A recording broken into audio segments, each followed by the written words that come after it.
The Gospel of Luke, chapter 14. Now it happened, as he went into the house of one of the rulers of the Pharisees to eat bread on the Sabbath, that they watched him closely. And behold, there was a certain man before him who had dropsy. And Jesus, answering, spoke to the lawyers and Pharisees, saying, Is it lawful to heal on the Sabbath? But they kept silent. And he took him and healed him and let him go. Then he answered them, saying, Which of you, having a donkey or an ox that has fallen into the pit, will not immediately pull him out on the Sabbath day? And they could not answer him regarding these things. So he told a parable to those who were invited, when he noted how they chose the best places, saying to them, When you are invited by anyone to a wedding feast, do not sit down in the best place, lest one more honourable than you be invited by him, and he who invited you and him come and say to you, Give place to this man. And then you begin with shame to take the lowest place. But when you are invited, go and sit down in the lowest place, so that when he who invited you comes, he may say to you, Friend, go up higher. Then you will have glory in the presence of those who sit at the table with you.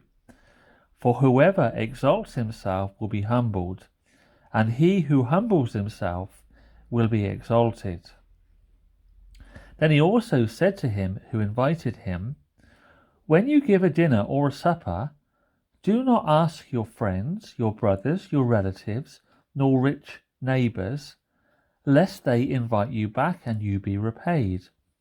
But when you give a feast, invite the poor, the maimed, the lame, the blind, and you will be blessed, because they cannot repay you, for you shall be repaid at the resurrection of the just. Now when one of those who sat at the table with him heard these things, he said to him, Blessed is he who shall eat bread in the kingdom of God. And he said to him, A certain man gave a great supper and invited many, and sent his servants at supper time to say to those who were invited, Come, for all things are now ready. But they all with one accord began to make excuses. The first said to him, I have bought a piece of ground, and I must go and see it. I ask you to have me excused. And another said, I have bought 5 yoke of oxen, and I am going to test them. I ask you to have me excused. Still another said, I have married a wife, and therefore I cannot come. So that servant came and reported these things to his master. Then the master of the house, being angry, said to his servant, Go out quickly into the streets and the lanes of the city, and bring in here the poor and the maimed and the lame and the blind. And the servant said, Master, it is done as you commanded, and still there is room. Then the master said to the servant, Go out into the highways and hedges and compel them to come in, that my house may be filled. For I say to you that none of those men who were invited shall taste my supper.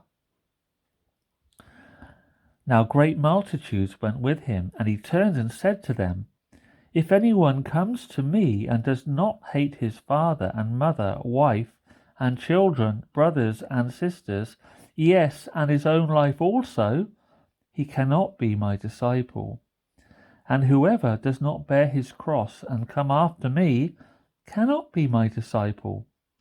For which of you, intending to build a tower, does not sit down first and count the cost, whether he has enough to finish it, lest, after he has laid the foundation and is not able to finish, all who see it begin to mock him, saying, This man began to build and was not able to finish.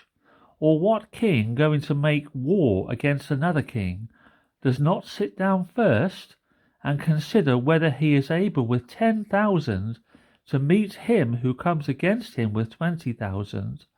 Or else, while the other is still a great way off, he sends a delegation and asks conditions of peace. So likewise, whoever of you does not forsake all that he has cannot be my disciple. Salt is good, but if the salt has lost its flavour, how shall it be seasoned? It is neither fit for the land nor for the dunghill, but men throw it out. He who has ears to hear, let him hear.